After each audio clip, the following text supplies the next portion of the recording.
Jagongan lan musyawarah. Selamat datang di Desa Wisata. Pelestarian juga sangat penting di mana Filosofi di balik ini tuh apa? Di 96.8 FM Radio Gemilang.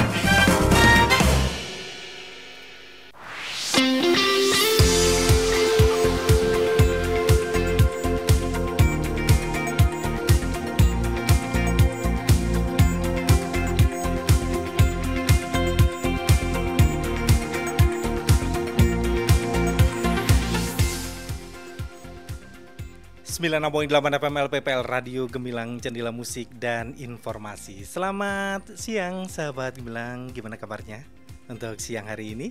Jumpa lagi barengan Arman di ajang Jamus Gemilang, dan tentunya Arman gak sendirian ya kali ini bersama narasumber dari RSUD Mundilan, yaitu Dr. Gunawan Sri Sarjono, spesialis prostodonsia, yang akan menemani kita selama 1 jam ke depan dengan tema gigi hilang atau gigi copot harus bagaimana?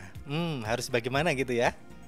Dan sahabat bilang nanti bisa hadir di sini di acara ini via WA di 081578968968, dan sahabat bilang talkshow kali ini bisa Anda lihat secara live di YouTube Gemilang FM Official, dan bisa Anda simak di live streaming di gemilangfm.id atau di beritamagelang.id. Oke, kali ini Arman pengen nyapa dokter benar. Mohon maaf dokter, ini Arman hampir kelupaan ini namanya ya. Dr. Gunawan Sri Sarjono, spesialis prostodonsia. Selamat siang dokter, gimana kabarnya? Siang. Alhamdulillah baik. Iya, tetap sehat dan semangat ya dokter ya untuk siang hari ini ya. Kita lihat dari auranya yang mungkin membawa kita di kebahagiaan ya untuk siang hari ini ya. Dan kali ini kita akan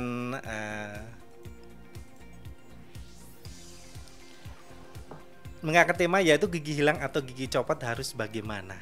Ini mungkin bisa dijelaskan ini dokter ya. Prostodonsia itu apa sih gitu ya? Mungkin masyarakat ini masih awam ya dengan istilah-istilah seperti itu gitu ya. Oke, untuk perkenalan dulu, karena spesialis prostodonsia itu juga lumayan baru dan agak jarang di Kota Magelang khususnya ya. Terutama prostodonsia itu kalau bahasa awamnya banyak melakukan pelayanan di bidang kehilangan gigi, jadi pembuatan gigi palsu pada pasien-pasien yang mengalami kehilangan gigi karena dicabut, karena penyakit dan sebagainya. Selain itu, prostodonsi juga bisa memberikan pelayanan kepada kasus-kasus yang lebih kompleks. Jadi misalnya pada pasien yang mengalami operasi pengambilan tulang rahang atau sebagainya, atau defek-defek pada area wajah. Bahkan beberapa kasus waktu saya residen itu banyak rekan-rekan saya itu juga membuat mata palsu, membuat telinga palsu, hidung palsu, itu juga bisa. Selain itu juga prostodonsi juga melayani masalah-masalah pada penyakit-penyakit sendi rahang. Jadi kalau ada teman-teman yang mengalami misalnya waktu buka mulut kok rahangnya sakit, atau ada bunyi, atau mengalami kesulitan tiba-tiba kaku, itu juga ranah kami dalam memberikan pelayanan. Ya, ini termasuk dalam dunia kedokteran baru ini ya dok, prostodonsia ini. Kalau secara umum sudah sangat lama gitu ya. Tapi masyarakat baru ini ya, baru istilahnya mengenal gitu ya. Oke, ya. Ya, kalau memang seperti kebanyakan penyebaran dokter spesialis di Indonesia ya, yang sangat jomplang lah antara kota-kota besar dengan kota-kota yang lebih kecil gitu. Jadi mungkin bagi Magelang aja yang mungkin dekat dengan Jogja, mungkin prostodonsi juga masih jarang sekali ya. Jadi Jadi sebenarnya memang beberapa kasus gigi tiruan itu memang bisa ditangani oleh dokter gigi umum, bisa, nggak ada masalah. Tapi beberapa kasus yang membutuhkan pelayanan yang lebih spesifik, jadi misalnya kasusnya kehilangan gigi yang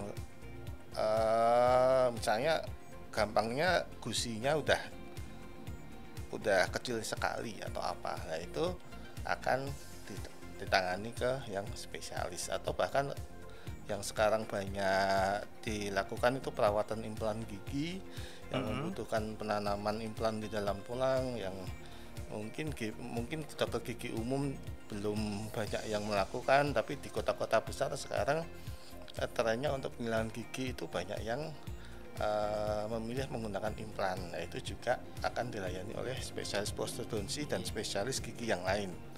Ini penanaman di tulang rahang ini ya dok ya? Iya. Jadi secara garis besar kan gigi tiruan itu terbagi jadi dua. Kalau secara bahasa awam, gigi tiruan yang permanen dan non permanen. Tapi bahasa kedokteran gigi yang cekat dan lepasan.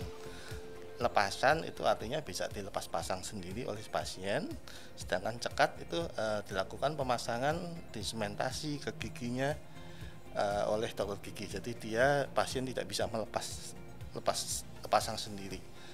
Nah, masing-masing memiliki kelebihan sama kekurangan sendiri, mempunyai indikasi sendiri, mempunyai kelebihan dan dari aspek biaya dan sebagainya. Tapi yang paling sering banyak dilakukan dan sekarang lagi agak booming ya di kota-kota besar itu implan yang kita memasang semacam skrup gitu, kecil aja, juga operasinya kecil, mungkin pemasangannya nggak lebih dari 15 menit. Setelah itu menunggu penyembuhan dan gigi akan berfungsi sebagai kayak masih utuh, masih ada akar giginya, ketanam di dalam tulang seperti gigi yang normal. Itu yang lebih nyaman bagi pasien sebenarnya. Duh, membayangkan aja udah ngeri banget gitu ya. Ya memang sebagian mungkin mengira itu sebagai operasi besar gitu ya, ternyata enggak juga. Satu pemasangan bahkan kadang-kadang tidak membutuhkan sayatan, kadang-kadang cuma butuh dibur aja 15 menit di bawah anestesi lokal, jadi pasien tidak merasakan apa-apa sebenarnya. Tapi itu aman ya dok ya? Insya Allah aman. Kalau dari jurnal sih tingkat keberhasilannya ya sekitar 95% untuk 20 tahun. Itu sudah sangat-sangat bagus sekali.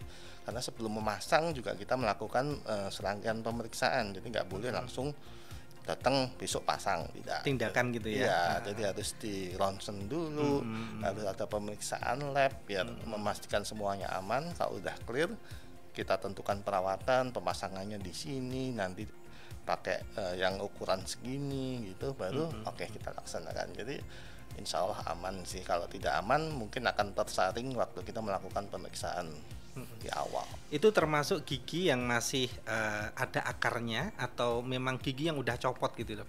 Oke, berbeda. Jadi kalau misalnya masih ada akarnya bisa ada, tapi namanya bukan implan. Jadi kayak kita evaluasi dulu, ini kira-kira masih memungkinkan nggak dilakukan perawatan.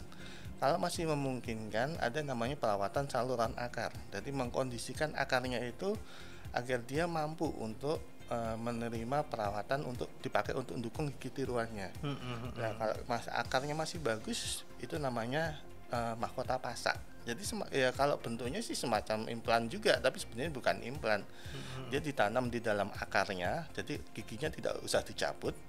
Kita tanam dulu di akarnya, kemudian kita bikin mahkota gigi di atasnya, seperti itu. Tapi kalau udah dilakukan pencabutan, penyembuhan lukanya juga sudah bagus, pembentukan tulang barunya udah bagus, pengen bikin gigi tiruan yang cekat, yang nyaman, yang hampir dirasakan sebagai gigi asli, mungkin implan solusinya. Di samping ada perawatan gigi cekat yang lain. Misalnya bridge atau bahasa awamnya gigi tiruan jembatan ya, karena untuk bisa membayangkan dengan baik, dengan lebih mudah, kayaknya lebih gampang kita sebut jembatan aja ya, karena memang prinsipnya juga seperti itu. Jadi kayak ada gigi hilang di tengah, yang hilang, kemudian gigi di samping kanan kirinya masih bagus, kita jadikan pegangan, kita kurangi sedikit, kemudian kita jadikan 3 unit menjadi satu kesatuan. Nah, itulah yang disebut jembatan. Jadi bentuknya juga seperti jembatan sebenarnya. Ya, itu yang opsi untuk perawatan gigi tiruan yang fix, yang cekat yang lain atau yang permanen yang lain. Iya. Walaupun kadang kita kurang menyadari ya Dok keberadaan dari fungsi gigi sendiri gitu ya.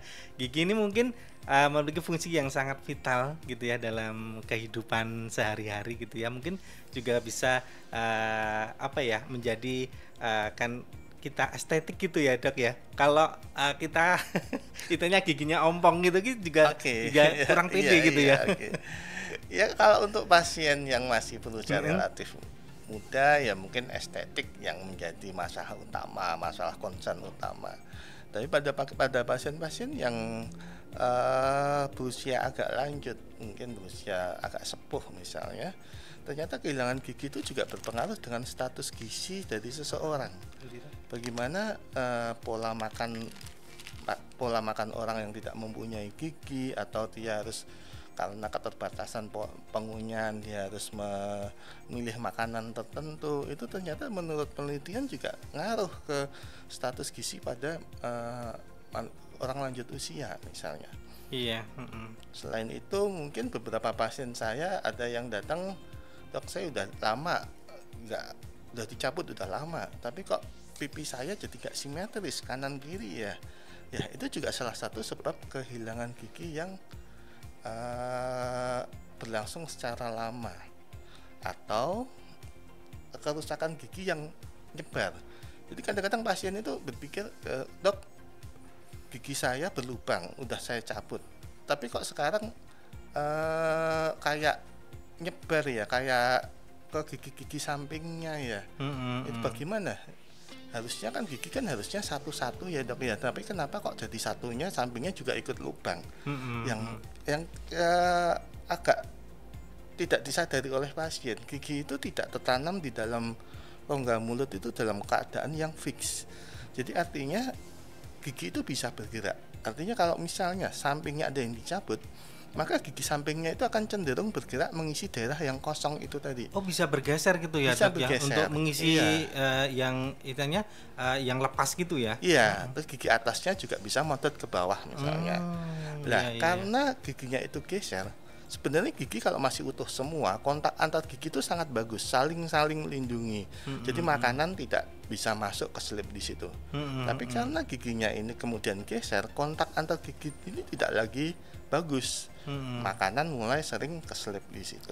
Iya. Dengan gosok gigi yang biasanya sudah bisa membersihkan, sekarang kadang-kadang lupa ada makanan yang masih keselip walaupun sudah gosok gigi. Nah, itulah yang penyebab gigi yang tidak diganti yang lainnya. Jadi bisa menyebabkan gigi sampingnya itu juga ikut berlubang. Terus ini dok, tahap perkembangannya itu gimana dok? Kalau istilahnya gigi yang sebelahnya udah mungkin kecabut atau ompong gitu ya, perkembangan gigi di sekitarnya itu bergeser atau cuma bergeser aja atau tidak karuan gitu ya pertumbuhannya gitu ya. Antara orang per orang berbeda ya, misalnya dari pola makannya juga berpengaruh. Terus ada orang yang geser nggak ada masalah itu dok, udah 5 tahun 10 tahun baik-baik saja itu dok. Tapi ada beberapa pasien yang mungkin 3 bulan 4 bulan itu udah mulai geser, udah mulai menempati daerah yang kosong.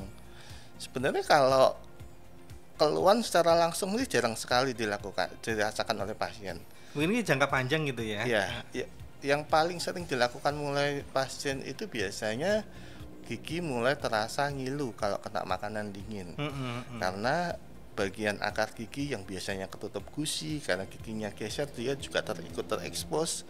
Maka ujung saraf yang ada di akar gigi itu kalau kena dingin, kena panas, kena udara yang dingin mulai terasa ngilu. Yang paling banyak dirasakan itu sebenarnya itu. Tapi pasien banyak ini biasa aja kok, nggak apa-apa atau nggak sakit banget. Oke, buat sahabat bilang yang mungkin ada keluhan ataupun pengen istilahnya rehab pasang implan. Konsultasi dulu ya sama dokter ya. Mungkin bisa di acara ini, di talkshow kali ini di Jamus Gemilang Radio Gemilang, bisa kirim pertanyaan di 081578968968. Arman tunggu hingga jam 11 siang nanti ya, bersama Dr. Gunawan Sri Sarjono, spesialis prostodontia. Dan kita break sebentar ya dok, ini ada yang mau lewat ini ya. Iya. Oke, tetap di Jamus Gemilang, Jagongan dan Musyawarah Radio Gemilang. Arman dan juga Dr. Gunawan ini akan hadir di Jamus Gemilang setelah pesan-pesan berikut ini. Untuk meningkatkan kemudahan layanan home care, RSUD Muntilan mengembangkan layanan. Layanan yang tersedia saat ini adalah rawat luka, pasang dan lepas sonde, pasang dan lepas kateter. Home Lab adalah layanan laboratorium, pengambilan sampel dan hasil di rumah saja. Home Okupasi adalah layanan pemberian aktivitas bermakna untuk pasien dari segala jenis usia dengan berbagai kondisi yang mengalami keterbatasan dalam melakukan aktivitas sehari-hari. Layanannya sangat mudah, cepat dan tepat. Cukup WhatsApp saja nomor informasi dan pendaftaran layanan home care di 0882 006 546 555. Nikmati layanan yang memberikan kemudahan dan kenyamanan di rumah Anda. RSUD Muntilan melayani dengan sepenuh hati. Salam sehat selalu.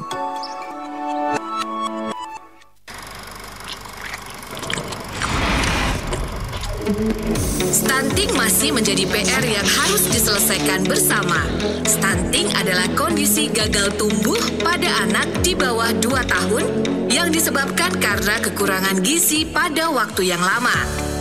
Tidak hanya mengganggu perkembangan anak secara fisik, stunting juga dapat mengganggu perkembangan otak yang dapat mempengaruhi kemampuan prestasi anak. Lalu, bagaimana ya cara mencegah stunting? Bisa dengan A, B, C, D, E. Apa saja itu? A. Aktif minum tablet tambah darah sejak remaja dan bagi ibu hamil. B. Bumil teratur periksa kehamilan minimal 6 kali. C. Cukupi konsumsi protein hewani bagi bayi di atas 6 bulan. D. Datang ke posyandu setiap bulan dan imunisasi balita. E. Eksklusi atau pembatasan makanan selain ASI selama 6 bulan sampai 2 tahun. Yuk bersama mencegah stunting untuk menyiapkan generasi muda yang produktif dan unggul menuju Indonesia Emas 2045. Iklan layanan masyarakat ini dipersembahkan oleh pemerintah Provinsi Jawa Tengah.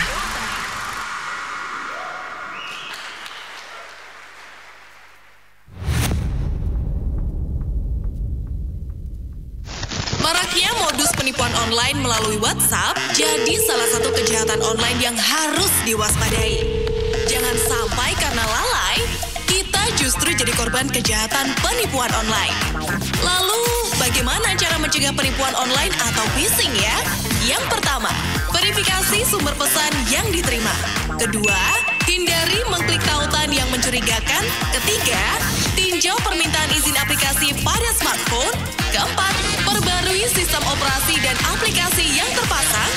Dan kelima, laporkan penipuan jika menjadi korban penipuan melalui WhatsApp. Kita juga perlu tahu, mengunduh file sembarangan dapat meningkatkan resiko infeksi malware, penyadapan data, sampai kerugian finansial. Jadi, yuk mulai berhati-hati menerima pesan agar tidak menjadi korban penipuan online. Iklan layanan masyarakat ini dipersembahkan oleh pemerintah Provinsi Jawa Tengah. Aduh, Yung, Bu. Ya ampun, Bapak nggak apa-apa? Dok, sini dok. Iya Bu, ya ampun, Bapak kenapa? Bapakmu jatuh dok. Dang telepon ambulans cepet ya. Iya Bu. Bapak bangun Pak. Kok lama banget dok? Dang telepon ambulans cepetan. Sabar Bu, saya search Google nomor telepon ambulans deket-deket sini dulu ya. Yalah, lemot banget toh kamu dok. Iki darurat, ngapain nyari Google? Langsung telepon call center 112 aja. Oh, iya Bu.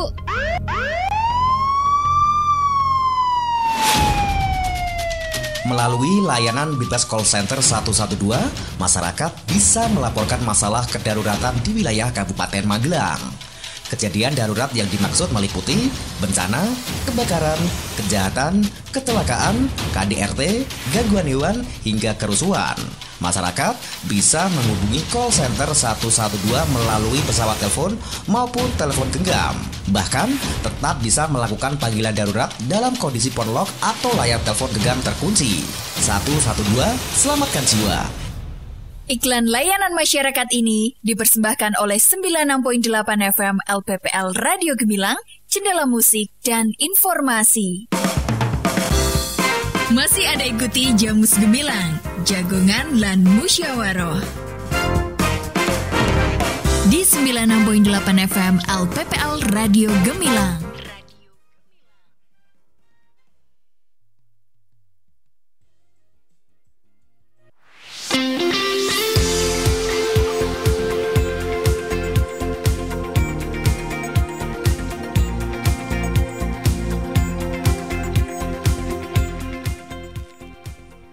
Oke, Sobat Bilang kembali hadir Arman di ajang Jamus Jagongan lan Musyawarah Radio Gemilang. Kali ini masih bersama RSUD Mundilan dengan tema gigi hilang atau gigi copot. Harus gimana gitu ya. Dan masih bersama Dr. Gigi Gunawan Sri Sarjono, spesialis prostodonsia. Dan tadi udah dijelaskan ya tentang prostodonsia itu apa dan gigi implan, pemasangannya dan lain sebagainya. Dan ini ada pertanyaan dari narasumber ini, narasumber pendengar gitu ya untuk narasumber ya. Duh, Arman dikerubungin cewek-cewek jadi grogi nih ya. Oke, dokter, ada pertanyaan ini dari Bu Slamet yang ada di Borobudur ini ya. Selamat siang dok, mau tanya apakah bisa dilakukan pemasangan kawat gigi jika di antara gigi ini terdapat gigi palsu ini? Oke, pertama apakah bisa dilakukan pemasangan kawat ya? Sebenarnya itu kita akan berkolaborasi dengan dokter spesialis yang memasang kawatnya. Kebanyakan yang memasang kawat itu ortodonsi atau spesialis gigi anak ya. Biasanya kita akan selalu berkonsultasi dengan dokternya. Kira-kira nanti perawatannya bagaimana gitu. Jadi kalau misalnya yang menurut pengalaman saya biasanya itu kalau misalnya kita orto itu kan membutuhkan ruang untuk menempatkan gigi biar dia bisa rapi kembali gitu. Jadi sebelum pemasangan gigi palsu biasanya kita selalu berhubungan dengan spesialis ortonya misalnya. Nanti kira-kira ruang yang tersedia itu berapa, dibutuhkan berapa gitu. Jadi sebenarnya tidak ada kontraindikasi atau tidak ada kalau pasang gigi palsu, pasang kawat berarti tidak bisa melakukan pemasangan gigi palsu misalnya. Dan juga kadang-kadang persepsi masyarakat itu juga salah. Misalnya ada gigi palsu, gigi yang hilang. Terus kalau kita pakai gigi kawat berarti gigi itu bisa digeser untuk menempati gigi yang hilang itu tadi misalnya.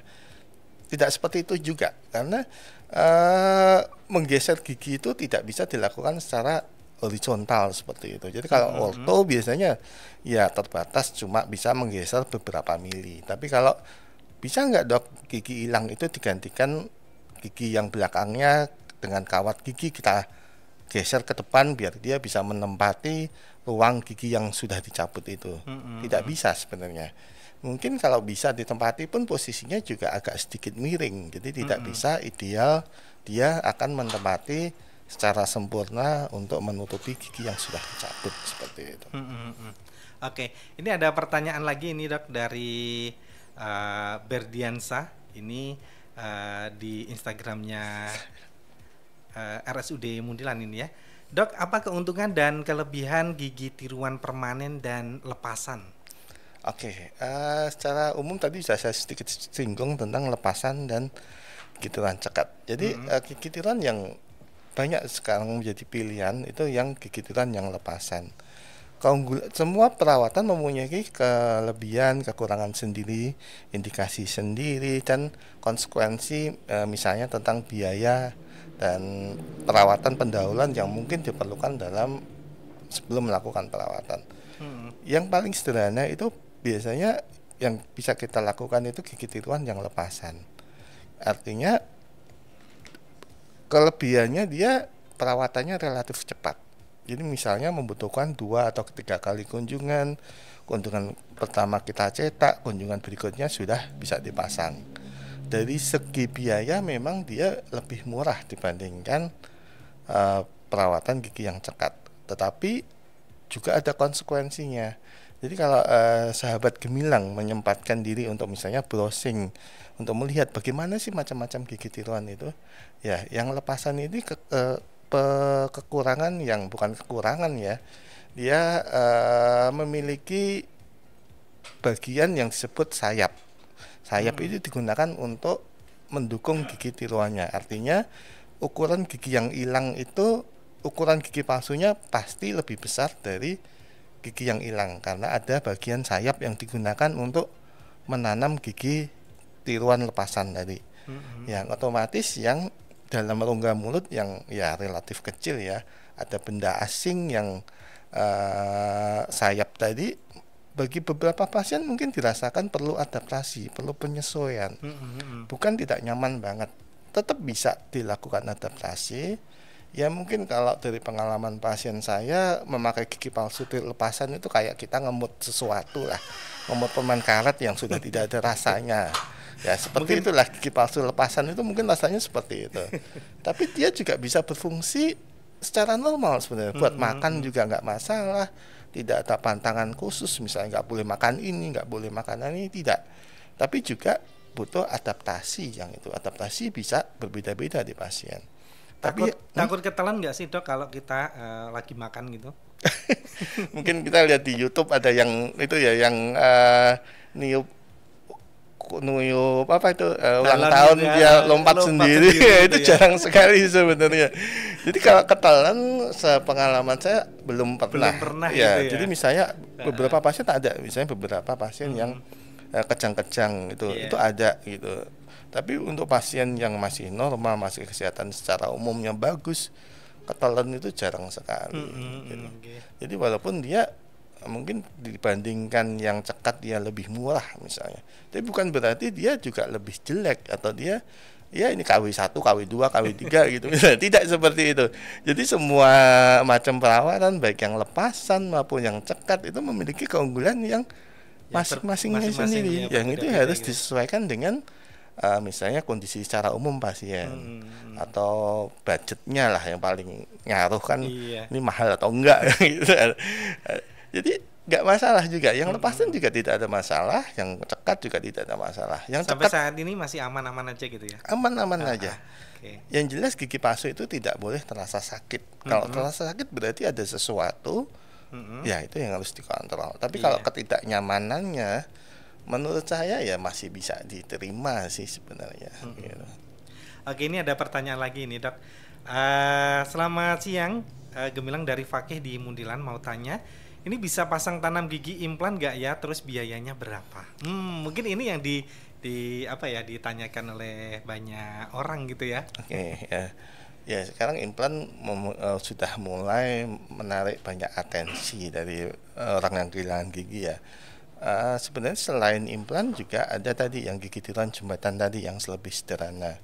Karena implan masih ya untuk masyarakat di Indonesia masih relatif mahal ya, berkisar antara ya sekitar 10 jutaan lah untuk pemasangan implan.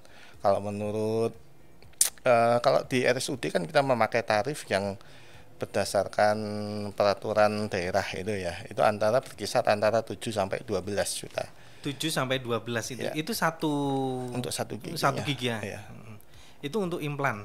Untuk pemasangan implan dan mahkotanya ya. Implan tanam gitu ya. Iya, jadi implan itu ada 2 macam sebenarnya. Yang satu bagian yang ditanam di dalam tulang rahangnya, itu biasanya disebut fixture. Yang kedua crown itu mahkota di atasnya. Jadi kalau kita mau memasang implan itu biasanya harus bertahap. Karena kita pertama memasang implannya, kemudian kita biarkan implan itu menyatu di dalam tulang. Nah, ini yang kekurangan implan yang kadang-kadang pasien itu belum mengerti. Jadi kayak misalnya kita jatuh patah tulang ya, itu kan kita menunggu penyatuan tulang mungkin berbulan-bulan biar dia bisa sembuh lagi.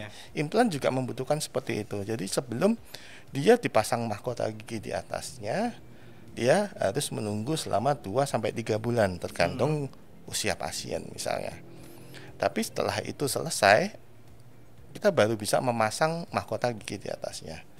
Lah, keunggulan implan dibandingkan perawatan cekat yang sebelumnya saya jelaskan, misalnya mahkota jembatan tadi. Jembatan itu kita harus mengurangi gigi di samping-sampingnya, mengurangi sekitar ketebalannya 1,5 mili. Sebenarnya 1,5 mili juga tidak terlalu berefek yang jelek sih bagi pasien, karena ketebalan gigi kita itu sekitar 5-6 mili. Jadi kita harus mengurangi gigi di samping-sampingnya 1,5 mili. Gigi yang sehat kita kurangi, ya baru kita bikinkan pegangan untuk jembatannya. Lah bagi pasien yang kok dok gigi saya yang sehat ini tidak salah apa-apa kok sekarang harus kita kurangi ya. Nah disitulah keunggulan implan yang tidak dimiliki oleh gigi tulang cekat yang lain gitu. Jadi bukan berarti implan itu sekarang implan karena sedang tren itu menjadi gold standard atau enggak. Semuanya tetap bisa dilakukan dan insya Allah tidak banyak akibat yang lain. Jadi yang misalnya implan belum terjangkau atau waktu misalnya ada pasien saya yang dia harus kerja di luar negeri dan tidak memungkinkan. Jadi yang perawatan yang lain pun juga sebenarnya juga baik-baik saja dan itu bisa menjadi pilihan juga begitu. Oke, dengan biaya seperti itu ada sih tercover BPJS nggak sih dok? Nah itu yang sekarang jadi masalah. Untuk sementara BPJS di RSUD Munthian belum bekerja sama ya, tapi insya Allah mungkin segera akan tercover BPJS. Tapi coveran dari BPJS juga sederhana sekali. Jadi kayak saya pengalaman di rumah sakit saya di Jogja ya. Jadi coveran BPJS itu hanya beberapa kasus saja. Misalnya kasus gigi tiruan lepasan tadi. Kalau yang implan atau gigi tiruan cekat itu biasanya belum tercover.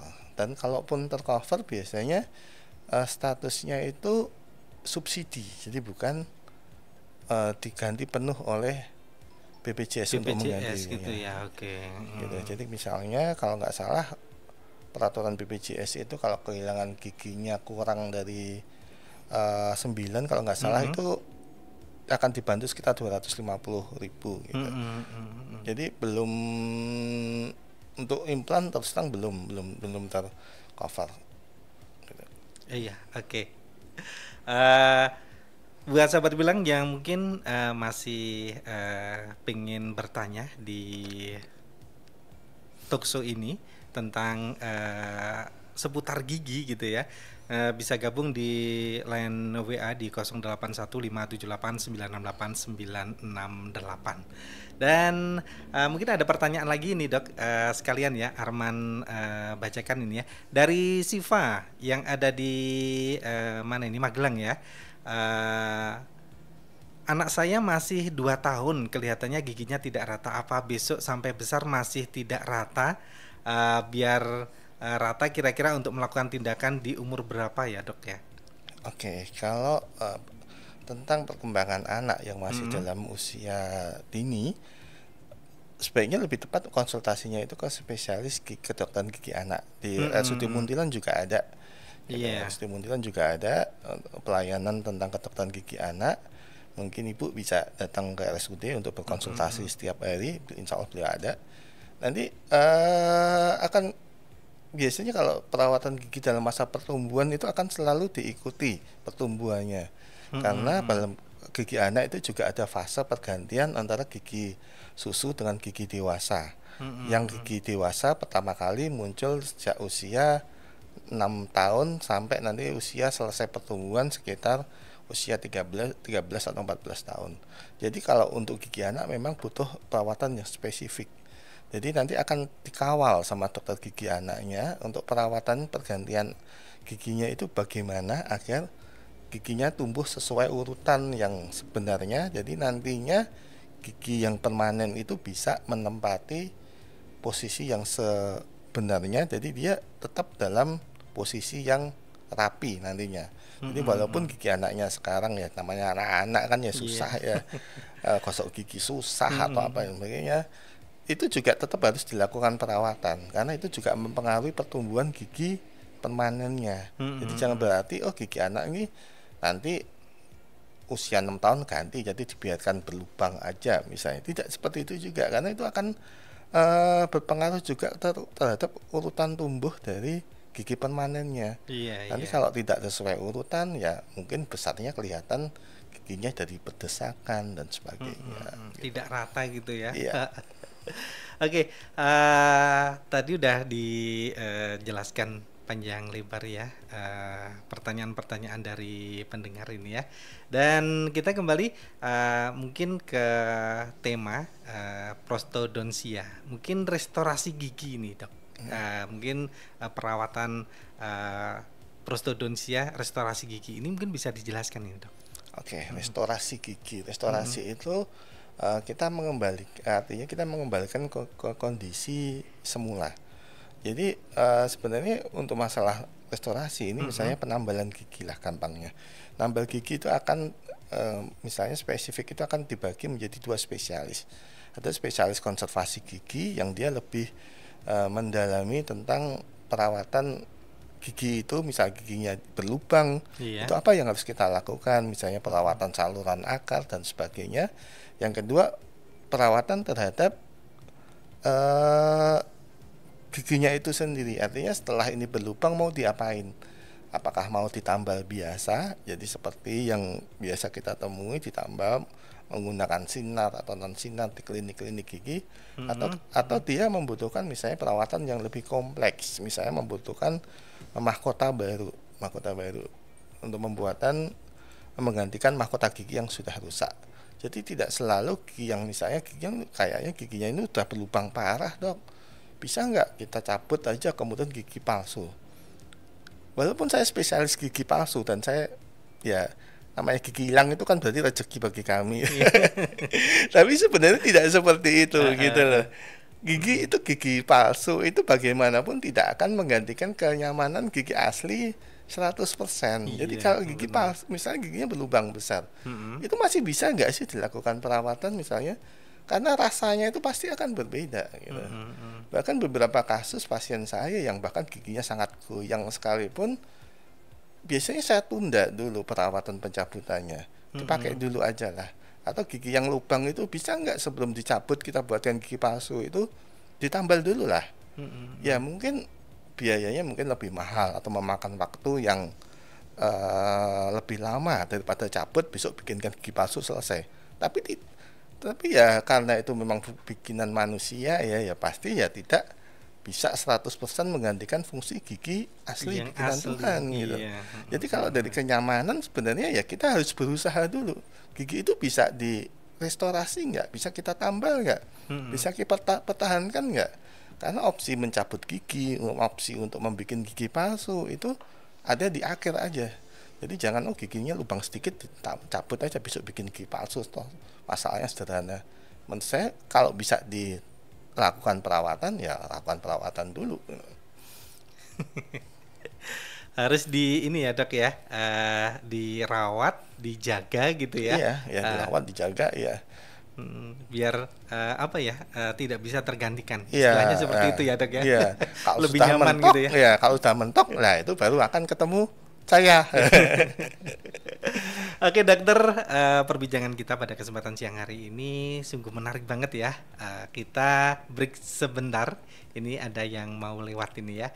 Oke, masih di ajang Jamus Jagongan Lan Musyawarah Radio Gemilang bersama RSUD Muntilan bersama Dr. Gunawan Sri Sarjono, spesialis prostodontia. Jangan kemana-mana, tetap di 96.8 FM LPPL Radio Gemilang, Jendela Musik dan Informasi. Untuk meningkatkan kemudahan layanan home care, RSUD Muntilan mengembangkan layanan. Layanan yang tersedia saat ini adalah rawat luka, pasang dan lepas sonde, pasang dan lepas kateter. Home Lab adalah layanan laboratorium, pengambilan sampel dan hasil di rumah saja. Home Okupasi adalah layanan pemberian aktivitas bermakna untuk pasien dari segala jenis usia dengan berbagai kondisi yang mengalami keterbatasan dalam melakukan aktivitas sehari-hari. Layanannya sangat mudah, cepat dan tepat. Cukup WhatsApp saja nomor informasi dan pendaftaran layanan home care di 0882 006 546 555. Nikmati layanan yang memberikan kemudahan dan kenyamanan di rumah Anda. RSUD Muntilan melayani dengan sepenuh hati. Salam sehat selalu. Din, gimana tugas kuliah kamu? Sudah selesai? Gimana mau selesai? Aku masih bingung nih, data juga belum dapat. Belum lagi nanti gimana penjelasannya. Kenapa gak bilang? Kalau kamu bingung data statistik, kan udah ada layanan di Perpusda Magelang. Hah? Layanan apa? Jadi layanan tersebut dilakukan oleh Badan Pusat Statistik Kabupaten Magelang yang bertempat di ruang baca Perpusda Kabupaten Magelang yang di Muntilan itu loh. Di sana, kamu bisa dapetin layanan perpustakaan dan juga bisa melayani penjualan produk BPS. Bayar nggak? Nggak dong. Untuk pelayanan data dan konsultasi statistik gratis, alias tidak ada biaya sama sekali. Oke, kalau gitu aku langsung sana aja ya. Halo Sobat Data, punya kesulitan dalam menemukan data statistik? Atau masih bingung bagaimana penjelasan terkait data-data dan indikator yang dibutuhkan? Badan Pusat Statistik Kabupaten Magelang membuka layanan literasi statistik dengan nama Lentera Statistik di Perpustakaan Daerah Kabupaten Magelang. Di sana, Sobat Data bisa mendapatkan layanan gratis terkait kebutuhan data dan publikasi yang up to date, serta bisa konsultasi terkait konsep dan definisi statistik yang dibutuhkan. Datang ya! Kami hadir di ruang baca Perpusda Magelang setiap hari Selasa dan Kamis jam 9 pagi sampai jam 13 siang. Atau bisa konsultasi lewat pelayanan online kami di lentera.akses.online. Iklan layanan masyarakat ini dipersembahkan oleh Badan Pusat Statistik Kabupaten Magelang, didukung oleh LPPL Radio Gemilang.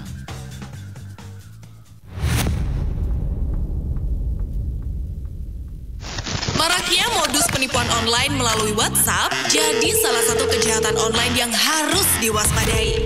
Jangan sampai karena lalai, kita justru jadi korban kejahatan penipuan online. Lalu, bagaimana cara mencegah penipuan online atau phishing ya? Yang pertama, verifikasi sumber pesan yang diterima. Kedua, hindari mengklik tautan yang mencurigakan. Ketiga, tinjau permintaan izin aplikasi pada smartphone. Keempat, perbarui sistem operasi dan aplikasi yang terpasang. Dan kelima, laporkan penipuan jika menjadi korban penipuan melalui WhatsApp. Kita juga perlu tahu, mengunduh file sembarangan dapat meningkatkan resiko infeksi malware, penyadapan data, sampai kerugian finansial. Jadi, yuk mulai berhati-hati menerima pesan agar tidak menjadi korban penipuan online. Iklan layanan masyarakat ini dipersembahkan oleh pemerintah Provinsi Jawa Tengah. Mau berwisata di Magelang? Ada banyak tempat recommended nih. Ternyata jalan menuju Kahyangan ada di Sawangan Magelang loh guys. Namanya Gerbang Tol Kahyangan. Nggak tahu? Kalau wisata mata langit di pelataran Borobudur, tahu nggak? Nggak tahu juga. Terus nih, tahu nggak kalau wisata Magelang ada pesona alam ala Pantai Pasir Putih di pinggir Sungai Progo? Ih, nggak tahu juga. Download sekarang aplikasi Jelajah Magelang di Play Store. Kunjungi destinasi wisata dan UMKM anti mainstream di Magelang lewat aplikasi Jelajah Magelang. Let's go and jelajah Magelang. Iya, bagi Anda pelaku usaha mau promo gratis, tentu bisa. Upload produk Anda di Jelajah Magelang. Iklan layanan masyarakat ini dipersembahkan oleh Dinas Komunikasi dan Informatika Kabupaten Magelang. Masih ada ikuti Jamus Gemilang, Jagongan lan Musyawaroh. Di 96.8 FM LPPL Radio Gemilang. Radio Gemilang.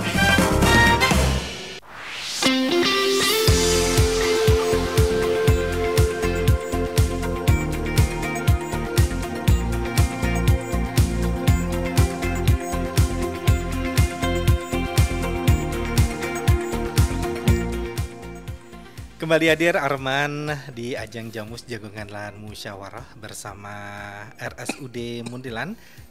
Kali ini masih bersama Dr. Gigi Gunawan Sri Sarjono, spesialis prostodontia, dengan tema gigi hilang atau gigi copot harus bagaimana gitu ya. Dan tadi ada pertanyaan banyak banget udah dijelaskan ini. Kita ada pertanyaan satu lagi nih dok, langsung dibacakan bisa? Oke. Anissa yang dari Mertoyudan ini ya, pengen tanya ini dok. Saya punya masalah dengan gigi yang mohon maaf sedikit tonggos gitu ya, terutama gigi depan saya yang agak maju ke depan dan bikin tampilan senyum saya jadi kurang nyaman gitu ya. Sudah cukup lama sih merasakan seperti ini, tapi saya baru merasakan cukup percaya diri untuk mencari solusi. Saya ingin tahu dok, sebenarnya ada cara yang efektif untuk memperbaiki gigi yang tonggos? Apakah perlu pakai kawat gigi atau ada cara lain yang lebih praktis? Oh oke. Nanti kalau misalnya pasien itu datang ke poligigi ya, pasti akan dilakukan assessment, jadi penilaian. Itu kira-kira perawatan apa yang paling sesuai untuk pasien tersebut. Apakah dia memang bisa untuk merapikan giginya menggunakan kawat gigi, atau cukup misalnya keluhannya ternyata dia cuma tonggos, tapi gigi yang lain tidak masalah misalnya, itu bisa kita melakukan, kita bisa tawarkan misalnya menggunakan crown, pembuatan crown gigi untuk menyesuaikan dengan inklinasi atau posisi gigi yang benar. Jadi bisa seperti itu sebagai opsi.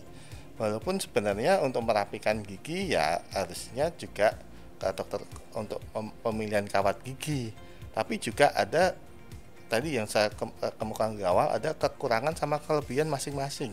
Misalnya kalau kita kawat gigi itu misalnya bisa untuk merawat semua gigi yang posisinya kurang benar misalnya. Jadi nggak cuma merawat gigi yang agak tongos tadi, tapi juga dia ada konsekuensi. Misalnya dia perawatannya relatif lebih lama, atau dia harus memakai kawat gigi yang bagi beberapa pasien, beberapa orang mungkin merasa terganggu waktu pasien makan, kesering sariawan sebagainya.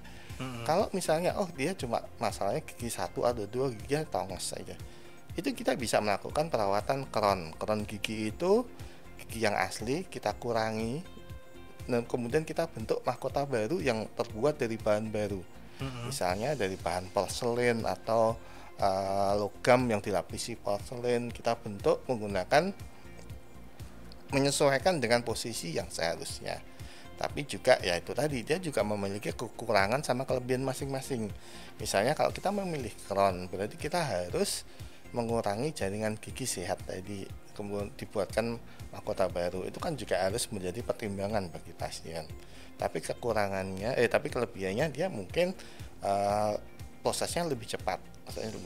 Karena hanya melakukan perawatan pada 1 atau 2 gigi. Misalnya perawatan bisa selesai dalam 2 atau 3 minggu aja gitu. Jadi satu keluhan itu juga ada beberapa opsi yang bisa kita pilih.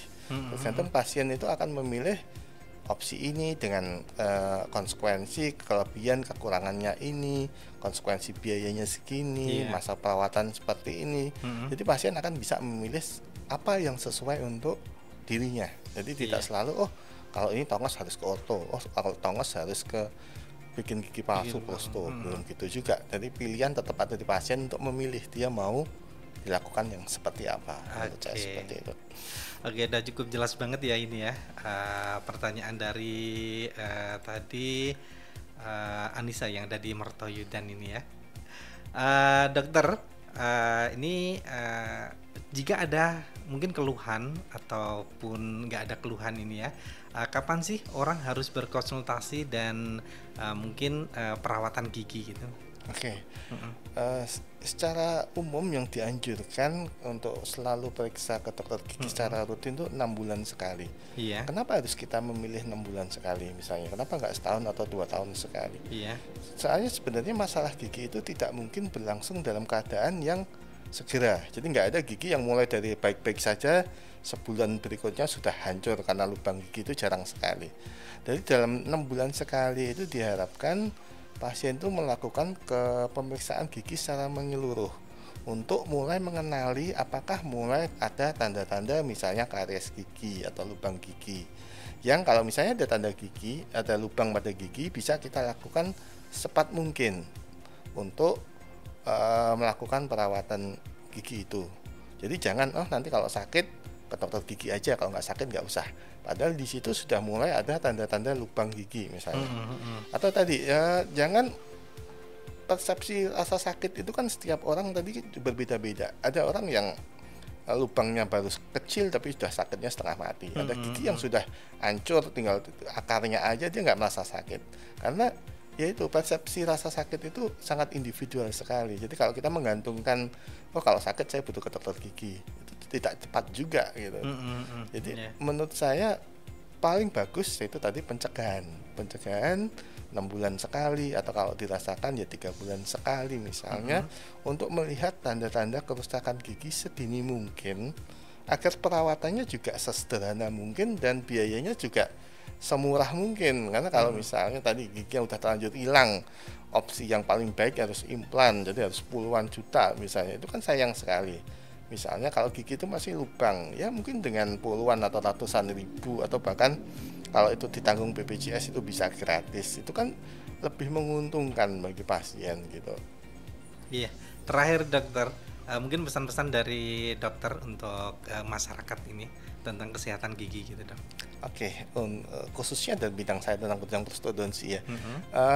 Kehilangan gigi itu ternyata tidak sesederhana misalnya kita kehilangan gigi kita malu waktu kita ketemu orang gitu.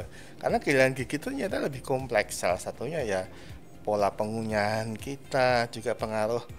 Ada juga loh ternyata sakit mah itu juga disebabkan kehilangan gigi, karena makanan yang masuk ke lambung kita itu tidak bisa dicerna dulu di dalam mulut, jadi itu juga bisa. Jadi pengaruh kehilangan gigi itu nggak cuma yang paling kelihatan yang estetik ya. Jadi kehilangan gigi itu ternyata lebih kompleks, apalagi pada pasien-pasien yang berusia lanjut, yang keterbatasan makan, keterbatasan mengunyah, itu juga mempengaruhi status gizi seseorang. Ya, jadi konsultasikanlah kesehatan gigi sedini mungkin ke dokter gigi yang terdekat, ke puskesmas atau ke klinik Pratama. Kalau membutuhkan perawatan lebih lanjut, silahkan datang ke RSUD Muntilan.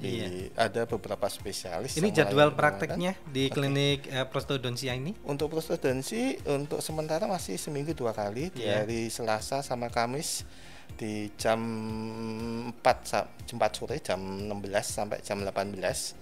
Itu untuk sementara seperti itu. Tapi untuk Selasa dan Kamis ya dok? Selasa dan Kamis. Selasa dan Kamis sore gitu ya. Sore, di klinik prostodonsia RSUD Muntilan. Oke. Terima kasih dokter udah hadir di studio Radio Gemilang di ajang Jamus kali ini ya. Semoga sehat selalu dan diberikan kesempatan selalu. Nanti bisa berjumpa lagi dokter ya. Amin insyaallah. Oke, Dokter Gunawan Sri Sarjono, spesialis prostodonsia dari RSUD Muntilan. Terima kasih. Dan sahabat Gemilang, sampai di sini dulu kebersamaan kita kali ini di acara Jamus Gemilang Jagongan Lan Musyawarah di RSUD bersama RSUD Muntilan. Yang Arman bersama rekan kerja yang bertugas pamit undur diri. Sampai ketemu di acara Jamus Gemilang edisi selanjutnya. Selamat siang dan 96.8 FM LPPL Radio Gemilang, jendela musik dan informasi.